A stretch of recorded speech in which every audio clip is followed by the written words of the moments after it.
Dear learners, welcome you all to e-learning platform. Now we are in week 2.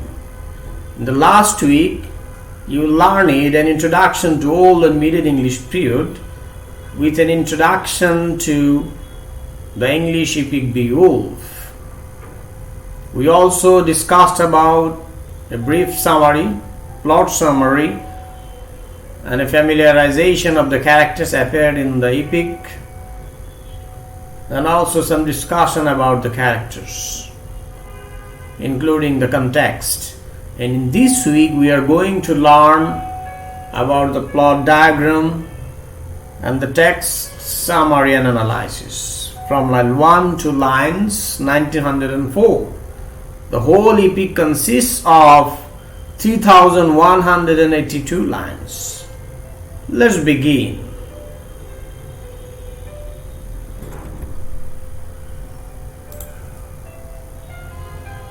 Plot diagram that you can see here in the diagram. There is 7 dots starting from dot 1 and ending in dot 7. In dot 1 there is an introduction to the story, and then 2, 3 and 4 there is the rising action, and in 5 the climax, in 6 the falling action, and in 7 the resolution. Now let's explain the diagram. An introduction. Grendel terrorizes Herod for 12 years. Rising action. 2. Beowulf arrives to fight the monster. 3. Beowulf kills Grendel. 4. Grendel's mother arrives to avenge his death. And then falling action. Climax. The climax is Beowulf kills Grendel's mother. And then falling action as king, Beowulf fights, kills the dragon, and then resolution, Beowulf dies from his injuries. That's in brief the diagram and its explanation.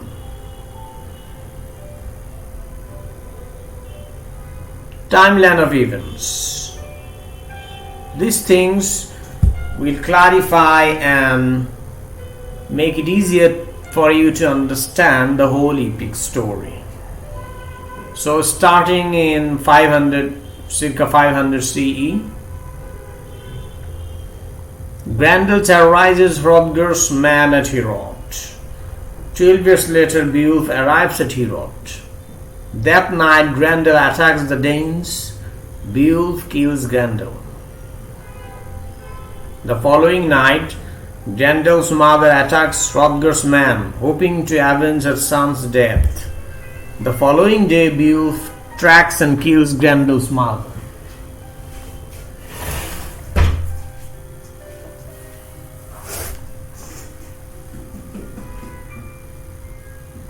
Some years later, Hygelac is killed in battle. Beowulf is named king. And Beowulf, the city or country where he lived in, was called Geats. And the Geats' former king was Hygelac. After the death of Hygelac, Beowulf was king or ascended the throne of Geats. 50 years later, the dragon burns villages to avenge the theft of his goblet or gold. Some weeks later, Beowulf kills the dragon but is mortally wounded. Later that day, Beowulf dies, and with the death of Beowulf, the story ends. Section summaries. Now we are going to discuss about the text in brief, summary and analysis. And we have divided those into sections of events. Beowulf is written in numbered lines. In this guide, the lines have been divided into sections covering different episodes in the plot for the purpose of summary and analysis. First of all, we will discuss the summary and analysis from line 1 to line 63. And the event is a royal lineage. of the royal blood ancestors and descendants. Summary: Beowulf starts with a legendary tale of a Danish king and his heroic deeds, and sets the tone for the entire tale. It goes on to describe the elaborate funeral of Skjold, Hrothgar's ancestor, and a great and beloved king who was a fierce warrior, scourge of many tribes, terror of the whole troops. The poem continues with a description of how the leadership is passed down from generation to generation until Hrothgar becomes king. Analysis: Beowulf begins by providing the noble ancestry of King Hrothgar.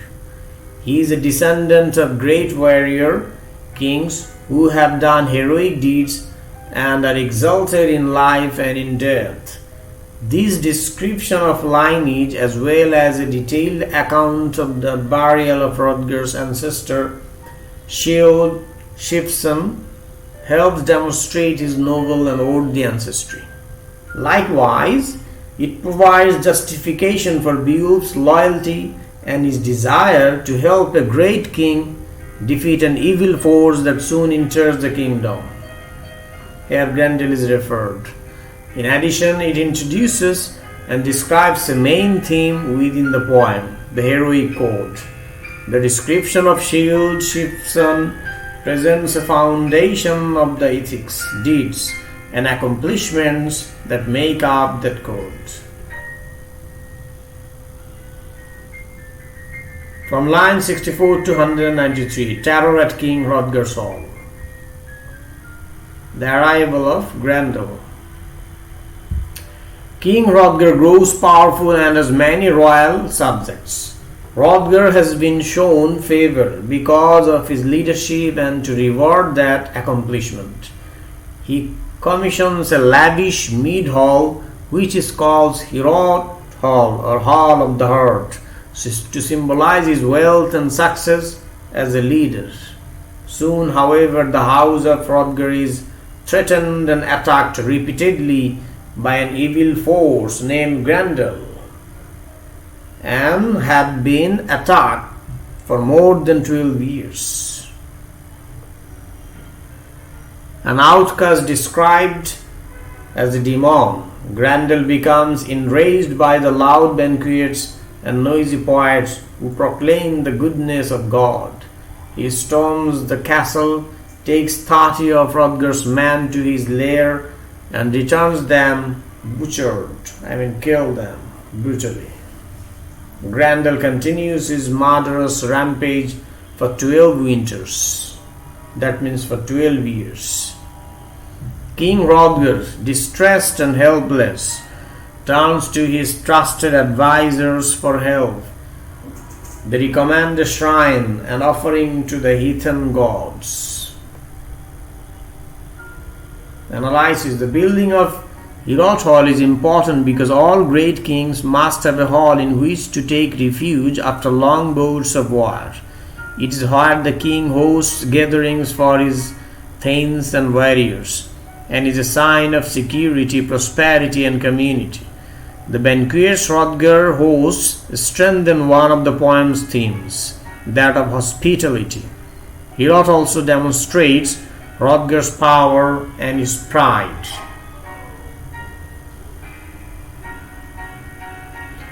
As all great stories have a conflict, the continuous prosperity causes audiences to wonder when the fall will happen.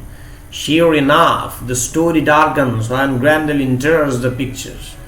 Grendel, a huge and violent creature, a monster or Rakshas, symbolizes evil and poses a great threat to Hrothgar and his kingdom. Hrothgar is powerless against Grendel, and all his warriors desert Heorot Hall for fear they will become his next victims. So Grendel is like a Rakshas or vampires or a monster, Dano.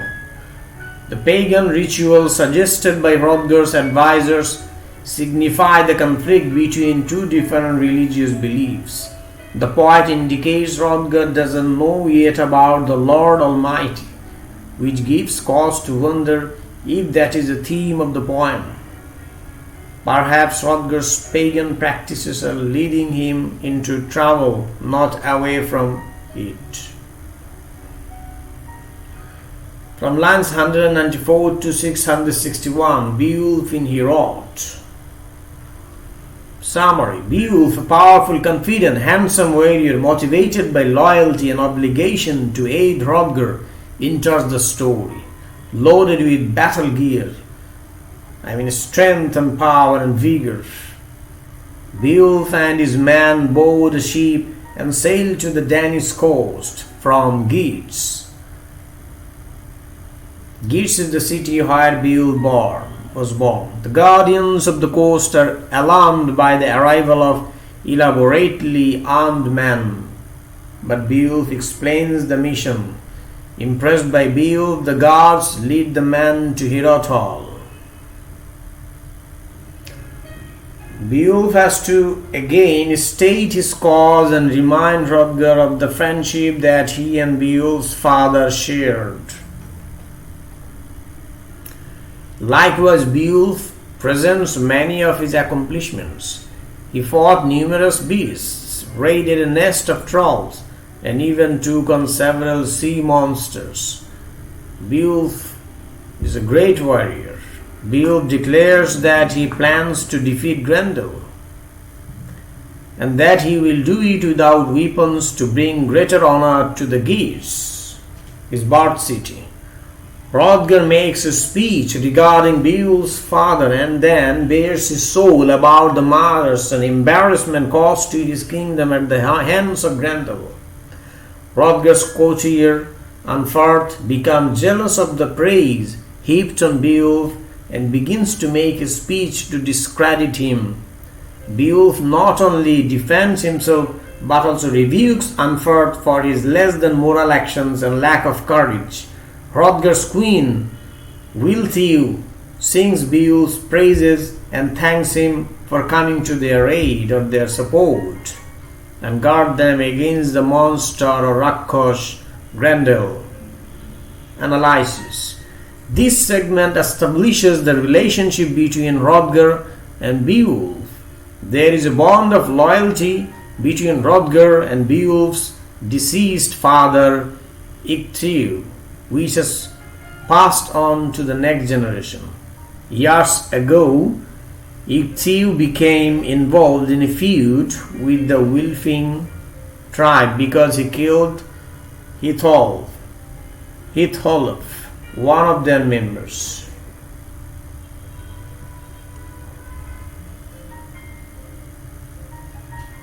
And could not afford to pay the wergild or penalty imposed.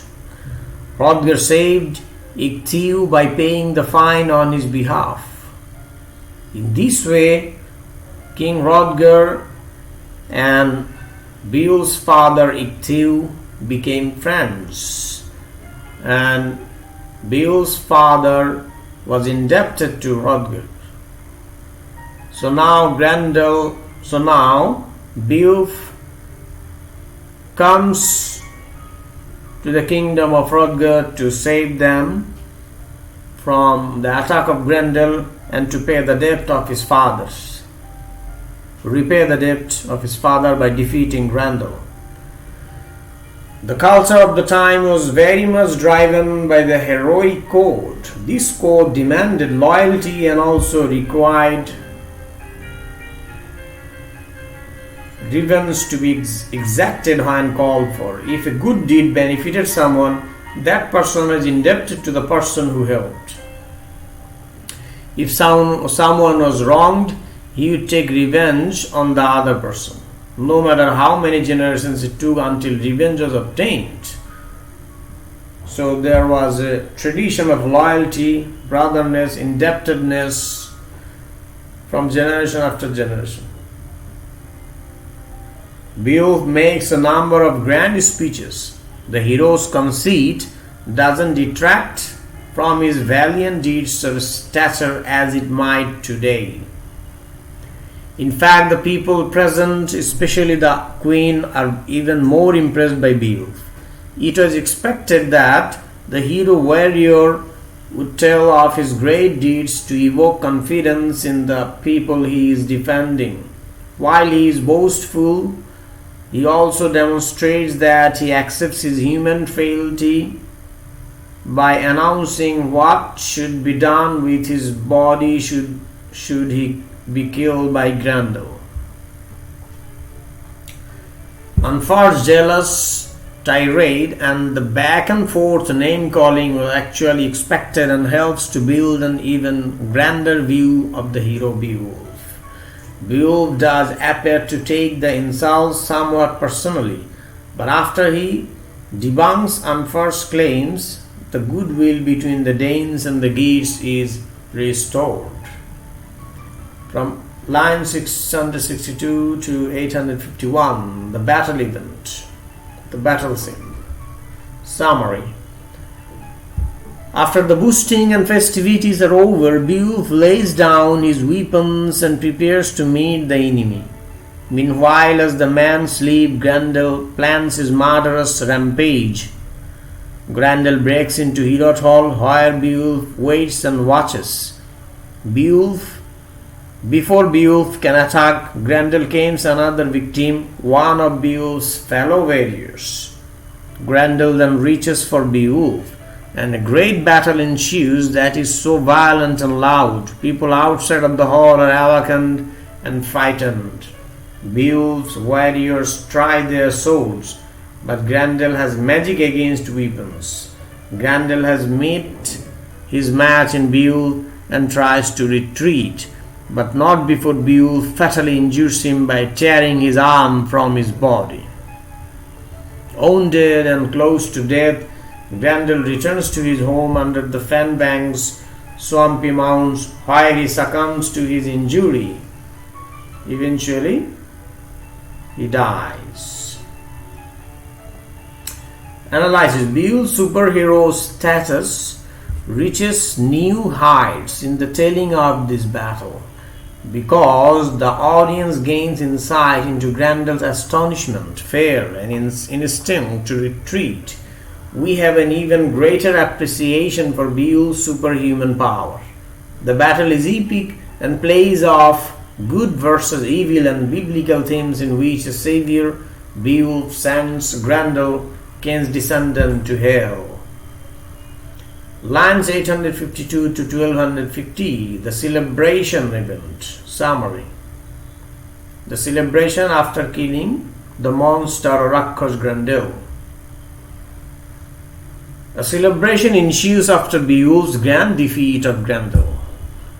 A minstrel sings Beowulf's praises and tells the tale of Sigmund, the dragon slayer, also a hero for the ages, and an evil ruler named King Heremod. Hrothgar expresses his thanks and adopts Beowulf into his heart. The king also expresses that his appreciation is so great that he can't imagine what would be a good enough gift to bestow on Beowulf. Of course, Beowulf, being the hero he is, tells Hrothgar that killing Grendel was something he did without hope of any reward, because his father was indebted to him, and he is here to repay the debt of his fathers to King Hrothgar. Beowulf has presented him many gifts, including an arm ring, a necklace, an ancient and valuable sword, a banner, a helmet, and horses. Wilthew makes a grand speech and acts as ambassador for her nephew, Hrothgar, to be the next heir to the throne. Analysis. At the celebration, the king's poet performs many songs and tales for the guests. These entertainments might serve as foreshadowing and as warnings to Beowulf and to the audience. They demonstrate the power and the pitfalls that come with fame. In one of the poet's stories, which is based on historical fact, a Danish princess named Hildbar marries Frisian king Finn. in hopes of mending a feud between the Danes and the Frisians. The feud is unsquelched, however, and the Danes attack.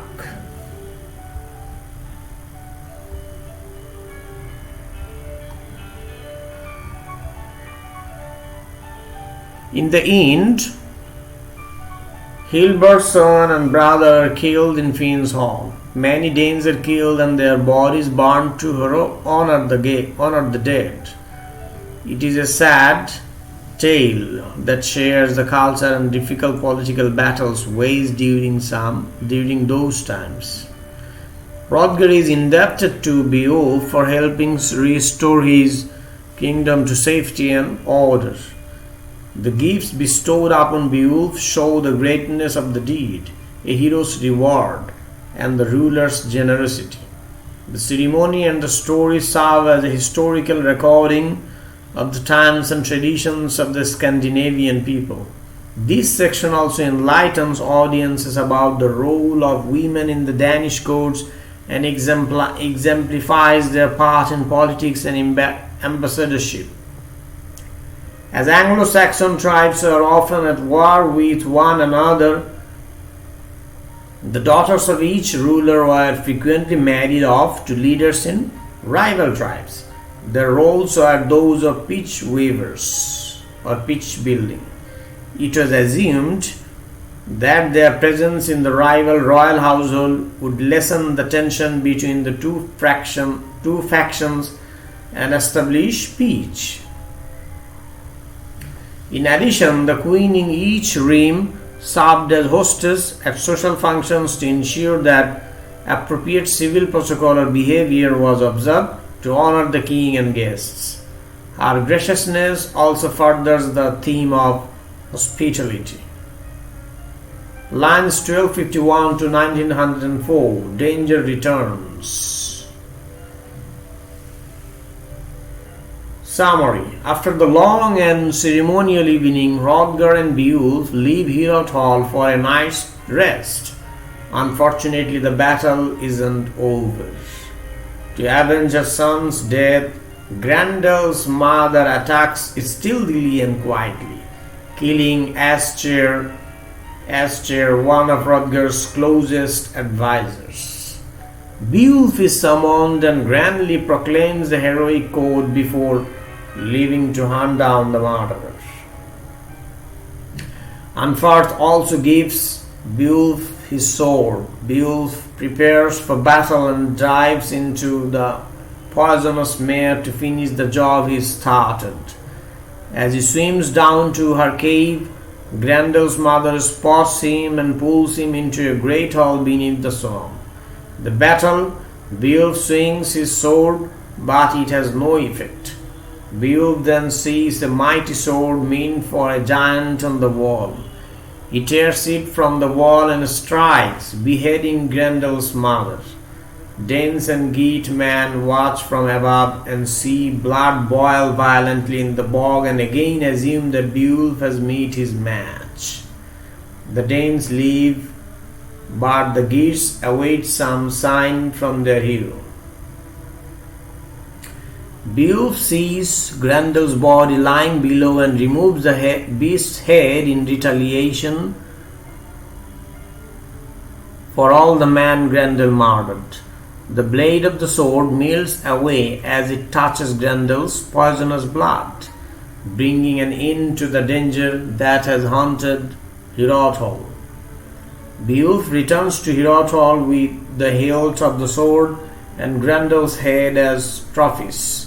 Hrothgar is presented with the trophies, and in return, Hrothgar gives more gifts and fatherly advice to his champion Beowulf. Hrothgar declares Beowulf's worthiness to be king in his own land and contrasts Beowulf to the evil Danish king Heremod. Another feast ensues or starts, and then Beowulf and his men set sail for home. Their home is Geats. Analysis. By cultural norms, Grendel's mother has every right to seek revenge for her son's death. সেই রাক্ষসের মা, Grendel's mother, Feuds were common and expected when someone was killed. Many times the feuds would last for generations. Women are also included in the feuds, although they aren't often the ones taking retribution. Because Grendel didn't play by the rules, we can assume Hrothgar and Beowulf didn't consider it fair for her to take revenge. Likewise, Grendel and his mother were descendants of Cain, so they weren't given the same regard as other citizens. When Unferth generously offers Beowulf his sword to use in the combat, this leads the audience to believe Unferth no longer holds a grudge and respects Beowulf's strength and courage. Beowulf dives into the bubbling mire that is symbolic of hell. Unexpectedly, Grendel's dwelling is much like a hall above ground, showing that sometimes there isn't as great a difference between heaven and hell as one would expect. Beowulf swings at Grendel's mother with the sword Unferth gave him, but it is ineffective. He finds a supernatural sword that takes her head clean off. The magical sword was meant to be used for good and to destroy evil. With its job complete, the blade mills. Considering them fitting tribute for the difficult trials his kingdom has endured, Beowulf brings the magical sword's hilt and the head of the monstrous Grendel to King Hrothgar. In relation to Grendel and his mother, these trophies illustrate the theme of death and defeat. Hrothgar is nearly overcome by the gift of the sword and the knowledge that Grendel and his mother can no longer terrorize his people. He speaks of Beowulf's heroism and growing fame, and warns that fame and power can turn a leader's head and cause him to become evil. As Hrothgar reflects on the fate of King Hermod, he passes on his wisdom to Beowulf.